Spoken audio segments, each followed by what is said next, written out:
السلام عليكم، ازيكم يا جماعه؟ عاملين ايه؟ اخباركم ايه؟ النهارده هكلمكم على حاجه مهمه جدا جدا، يعني يا ريت الكل يخلي باله، لان انا هقول كلام مهم بصراحه، وهيفيد ناس كتير جدا. لو اهتميت هيفيدك بشكل ما تتوقعوش بصراحه. بيقال يا عالم الثراء، يعني بيقول لك ان الثروات تصنع وقت الازمات. الموضوع ده ما يخصناش على فكره، يعني موضوع الثروات، لا احنا مش عايزين ثروه ولا حاجه يا عم، احنا ناس بنرضى بقليلنا، احنا ناس بس عايزين نعيش، وربنا يا رب يعيننا كده ان شاء الله، ونشتغل، بس عايزين نشتغل ونكفي بيتنا ونكفي مصاريفنا وخلاص. لان المصاريف بقت غاليه جدا، والوضع بقى يعني زي ما قلت في الاول نزيف مصاريف شغال. طيب نرجع لموضوعنا. بيقول لك الثروات تصنع وقت الازمات. ازاي الكلام ده؟ والله بيقول لك في ناس بتيجي في الوقت ده، وقت الازمه، ويستغلوا الظروف. في ناس كسبت ايام الكورونا دي، ناس كتير جدا فعلا كسبت.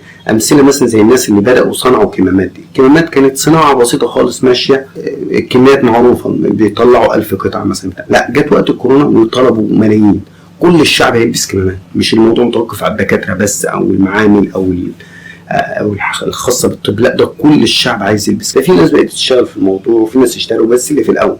لما الموضوع زاد بقى وبدا الدنيا ترجع لايه؟ لمجالها تاني. ففي ناس عملت فلوس يعني، ومش في الحاجات دي بس، لا في حاجات تانية كتير. ناس كسبت كتير جدا. ناس لما قفلت مشاريعها، في ناس اشترت. اما الدنيا رجعت تاني، لما جه يبيع باع بالرخص، تمام. اما جه يشتري اشترى بالغالي. مين اللي كسب؟ اللي هو اشترى. المهم مش عايزين نخوض في المجال كتير، بس احنا ايه اللي يخصنا في الموضوع ده، او احنا ايه اللي هيفيدنا في الموضوع ده؟ اللي هيفيدنا في الموضوع ده ان دلوقتي البلد في وضع مش لاقيه عمله صعبه. احنا كبلد احنا بنستورد تقريبا تلتين الحاجات اللي احنا بنستخدمها، اللي احنا بنستهلكها. بنستورد قمح، بنستورد ادوات، بنستورد حاجات كتير جدا. بنورد حاجات بس مش بنفس القيمه اللي احنا بنستورد بيها. يعني التلت والتلتين، احنا بنستورد التلتين وبنصدر. يعني احنا بنصدر التلت وبنستورد التلتين، تمام. وده على فكره دي حاجه مش كويسه، يعني انك انت يكون الاستيراد بتاعك اكتر من التصدير بتاعك. المهم في الوقت الحالي في حاجات كتير بدات تختفي من السوق، وكمان بدات تبقى موجوده، بس موجوده بسعر غالي. يعني مثلا بسيط زي الشنط كده المدرسيه.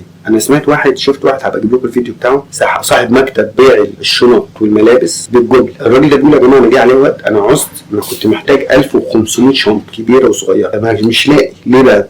الراجل قال لك انا مش عارف اجيب سيوله، مش عارف اجيب دولار، وفي نفس الوقت مش عارف استورد. لان انا هروح استورد الدولار اصلا عشان اجيبه، البنوك ما بتديش. تقول لهم انا مستورد وبتاع وكده، يقول لك لا والله ما عندناش. ده هو 31. طب ما تدوني ب 31، يقول لك لا مش موجود. طب اجيبه من السوق السوداء، مش هيدوا لك 31، اكيد هيدوا لك اغلى من كده. المهم الحصول على العمله بقى صعب. ايه اللي بيحصل؟ اللي بيستورد بقى هو اللي معاه عمله، مش هيستورد بقى رخيص، هيستورد بالغالي. فلما يجي بقى هنا هيبيعها لك بالغالي، بحاجه انا مستوردها بالدولار، عشان هيبيعها لك غاليه، هعاملك بقى بالدولار. يعني في شنط مدرسيه وصلت ل 700 و800 و900 جنيه و1000 جنيه كمان، وممكن اكتر من كده. ليه؟ بس هي اصلا هي مش غاليه، جايه غاليه، لان قيمه الجنيه قلت. فانت مثلا في ظروف زي دي، انت مثلا تعمل ايه؟ تدور على الحاجه اللي هي بتتصنع، اللي بيستوردوها من بره بالغلا ده. انا كواحد مستهلك هاجي اروح اشتري مثلا القلابس ده مثل بسيط جدا. هروح اشتري القلابس ده، هيقول لي بكام؟ هيقول لي ب 400 جنيه. هقول له ليه يا عم 400 جنيه؟ ده كان ب 100 جنيه الاول، ده كان ب 200.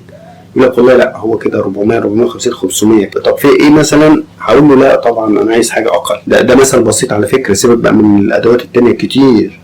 يعني مثلا حاجات زي دي، حاجات زي الشدادات، حاجات كل جميع الادوات الرياضيه، الحزمه، الحاجات دي كلها بتستورد، ما بتتصنعش هنا، وبتستورد يعني بيستوردوها بالدولار. المفروض في الوقت ده كمستهلك تيجي تقول له لا ده 500 جنيه 400 جنيه عليها كتير، انا عايز حاجه قليله. في مصر كذا، هات لي المصري.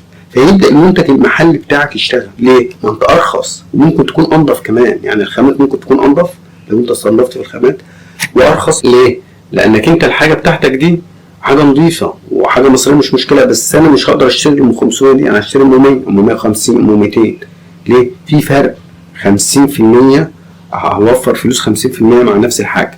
طب في ناس بتشوف ما يشتري، هو الراجل عنده مقدره، هو حر، لكن مش كل الناس عندها مقدره في الوقت. فانت عشان تقوم البلد، يعني بلاش تقوم البلد، هي البلد اصل انت البلد. يعني انت نفسك لما تشتغل وتنتج انت هيجيلك فلوس. طب لما يجيلك فلوس تبقى غني. طب لما تبقى غني خلاص انا بقيت غني، وده بقى غني، وده بقى غني، وبقى فيه بقينا بننتج. ممكن الموضوع يكبر معاك على فكره، تورد بره، تورد يا راجل، بلاش الدول الاجنبيه. يعني قول مثلا، خليها في دماغك بس برضه بلاش الدول الاجنبيه، مع انك انت عندك الخامات رخيصه جدا. يعني في ظل هذا الغلاء لسه الخامات رخيصه، وانا عامل فيديو ليه عامل 7 قلبزات بمتر واحد. فالموضوع مش صعب يا جماعه، الموضوع مش صعب. احنا بس المشكله عندنا انك انت تاخد الخطوه وتاخد الاجراء وتاخد الاكشن. اولا الموضوع ما فيش اي خساره، الخساره بتاعتك كلها في انك تقعد ساكت. دي اكبر خساره ليك، ان الوقت يعدي عليك وانت ساكت.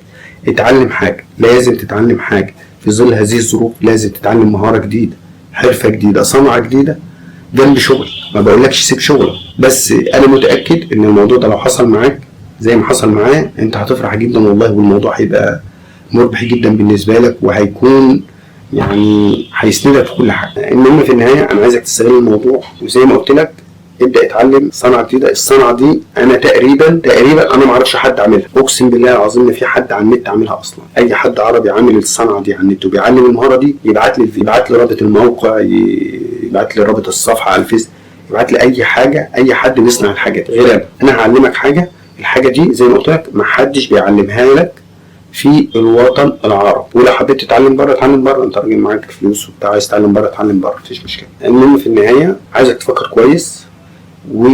كان في سؤال مهم بيقول لك طب مين بقى اللي يتعلم الحاجات دي؟ الحاجات دي اي حد يتعلمها، صغير كبير، اي حد ماشي في الشارع يتعلم الصنعه دي.